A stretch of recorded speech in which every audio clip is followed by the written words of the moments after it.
안녕하세요. 영어가 깊어지는 시간 속성영어 양실입니다. 오늘은 독해 연습을 하면서 쉼표 사용법을 배워볼 거예요.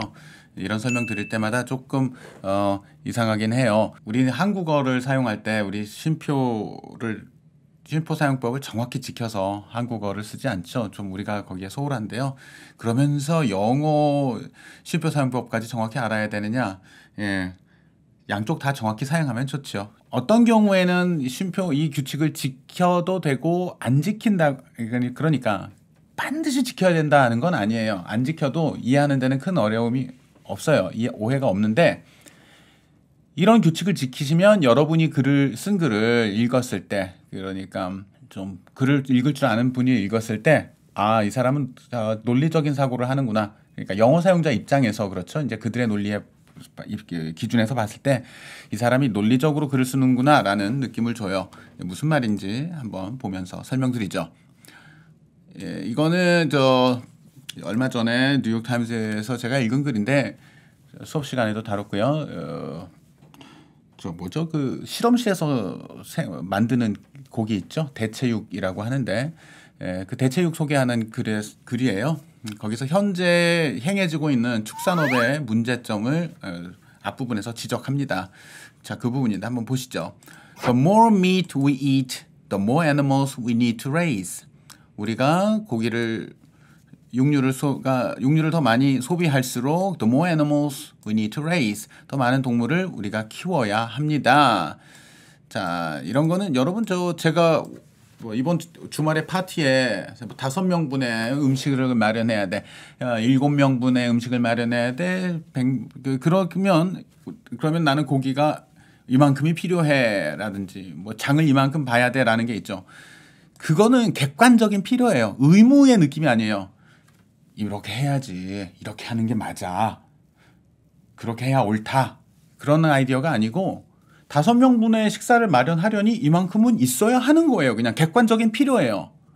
이게 옳다 그르다의 느낌이 아니죠. 그래서 그런 자리에는 이런 need to를 쓰든지, 보이시나요? 이 need to는 객관적인 필요를 나타내요. 이게 옳다의 얘기가 아니죠. 옳다 그르다 얘기할 때는 should를 쓰죠. 그러니까 more animals we should raise 이렇게 안 와요. 이 말을 하면 이상한 거예요. 이런 자리에서 we need to raise 이렇게 하시든지 we have to raise라고 하시든지 이런 말 많이 씁니다. 또는 we must 라고도 합니다. 그래서 이런 객관적인 필요를 나타낼 땐 이걸 쓰세요. 그런데 여기서 must는 의무를 나타낼 때도 쓰기는 하죠. 무의무라기보다는 이제 강한 명령, 해야 돼, 너 해, 뭐뭐라 해야 돼 이런 말 할 때도 must를 쓰죠. 그런데 이런 자리에서는 객관적인 필요예요. That brings us to the second driver of pandemic risk. 자, 이 글이 애초에 도입부에서 최근에 팬데믹 때문에 전 세계가 고통을 겪고 있다. 그런데 최근에 이렇게 팬데믹의 위험이 높아진 데에는 몇 가지 이유가 있어. 그러면서 몇 가지였더라. 3가지였나 5가지를 언급하는데요. 앞부분에 이 말을 한 거죠. 자, 우리가 육류를 많이 소비하면 많이 소비할수록 동물을 더 많이 키워야 됩니다. That brings us to 자, 여기서 두 번째 원인으로 이어지는데요. 우리가 아까 몇 가지 원인이 있다고 말씀드렸죠. 자, that brings us to the second driver of pandemic risk. 팬데믹 위험을 가중시키는 두 번째 요인으로 이어집니다. 여기서 이것이 brings us to 두 번째 이유로 우리를 데려다 줘요. 자, 여기서 두 번째 이유로 이어지는데요. 즉 이것입니다. The intensification of animal agriculture. 가장 기본적인 의미는 물론 농업인데요. 우리가 먹는 식량을 키우는 행위는 이제 다 에그리컬처라고 그럽니다. 그래서 동물 키우는 것도 에그리컬처예요. 자, 축산이고요. Intensification of agriculture. 여기서 잘 안 쓰는 동사형을 썼는데 intense animal farming 이런 형태로 많이 쓰죠. intense animal farming. 아이고 어떻게 돼?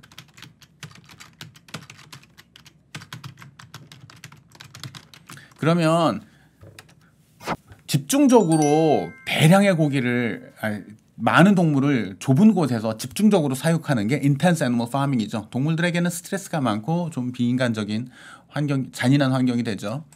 자, 축산이 점점 인텐스해집니다. 그러니까 다시 보죠. 자, 그렇게 되면 우리 두 번째 이유로 이어지는데요. 바로 축산업이 점점 더 인텐스해진다는 것이죠.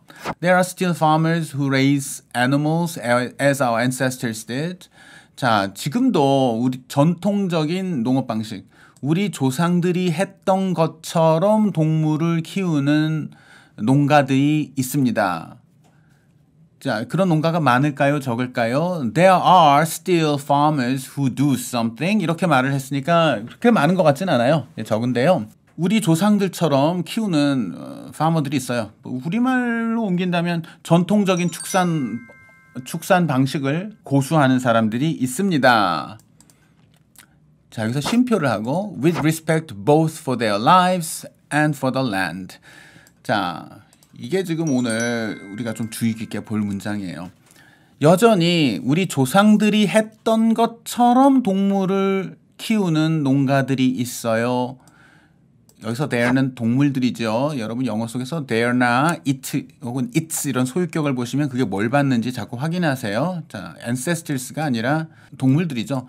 지금도 여전히 우리 조상님들이 했던 것처럼 동물을 키우는 파머들이 있어요. 즉 이 동물들의 생명에 대해서 존중을 하면서죠. 그러니까 어차피 키워서 잡아먹을 거야. 그러니까 막 동물 취급하고 짐짝 취급하고 물건 취급하고 잔인하게 취급하고 그러지 않는 거예요. 얘도 생명인데 이런 태도로 키우는 거예요.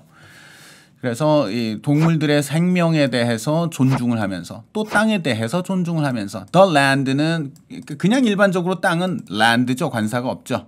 그런데 여기서 the land는 내가 지금 동물을 키우고 있는 이 땅이죠. 지금 내가 일을 하고 있는 이 땅, 이 동물들의 생명에 대해서 존중하고 이 땅에 대해서 존중하고 그러니까 땅을 오염시키고 파괴시키고 막 분뇨 막 땅에다 파묻고 이러면서 하지 않는 거예요.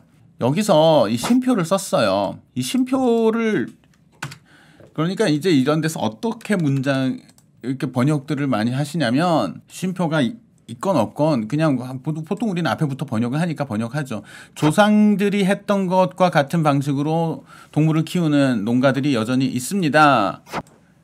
예, 그 동물들의 생명과 땅에 대해서 존중을 하면서 말이죠. 이렇게 그냥 번역을 하고 넘어가요. 번역 잘 된다고 생각해요. 그런데 잘 생각해 보세요. 진짜 그걸 어떻게 한국말을 이해하고 있는 건지. 이걸 다시 한국말로 예쁘게 우리가 직독직해 할 때는 그렇게 말한다고요. 우리 조상들이 했던 것처럼 동물을 키우는 사람들이 있다. 그 동물들의 생명과 땅을 존중하면서. 그런데 이거를 여러분이 영어 문장을 쓰신다면 어떻게 쓰시겠어요? 지금도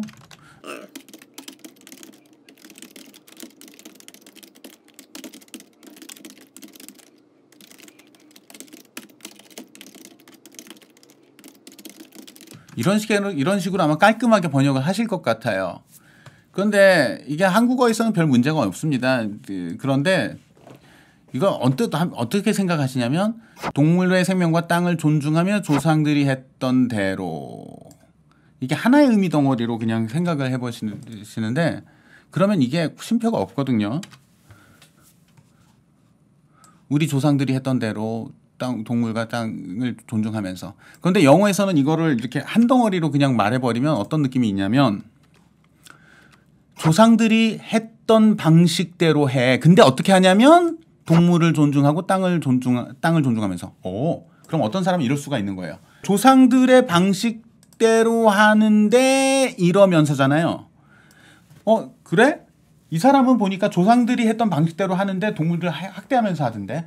그래? 나는 좀 달라. 조상들이 하던 방식대로 하는데 동물은 존중하는데 땅은 이제 오염시키면서 해. 그러니까 이게 그냥 한 덩어리면 이게 이거를 조금 폰트를 키워볼까요? 자꾸 제가 같은 부분 반복하니까 무슨 말을 하려고 저러나 싶으실 것도 같은데. 아이고 좀 크게 해볼까요? 이게 주가 되고요. 이러면서 조상들이 했던 방식대로예요. 그러니까 이 부분은 달라져도 된다는 생각이 있는 거죠. 이렇게 하면서 조상들이 했던 방식으로 또는 이 사람들은 그러구나.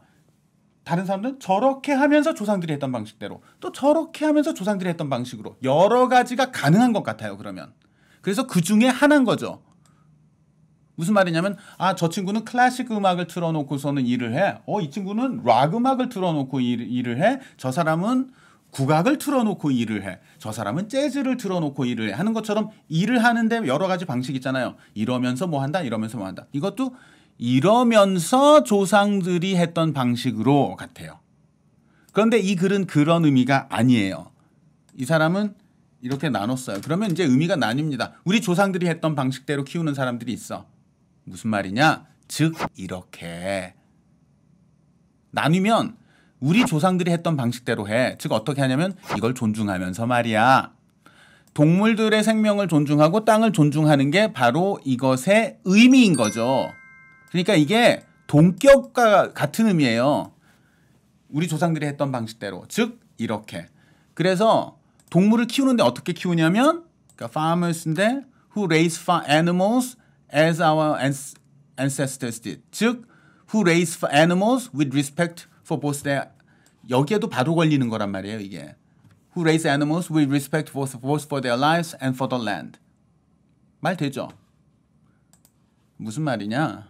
이게 하나의 부사구고요. 우리 조상들이 했던 방식대로 동물을 키우는 사람들이 있다. 즉 이렇게 동물을 키우는 사람들 말이다. 이거를 다시 써준 거예요. 부사구로. 이걸 다시 써준 거예요. 이건 쉼표가 있다는 건.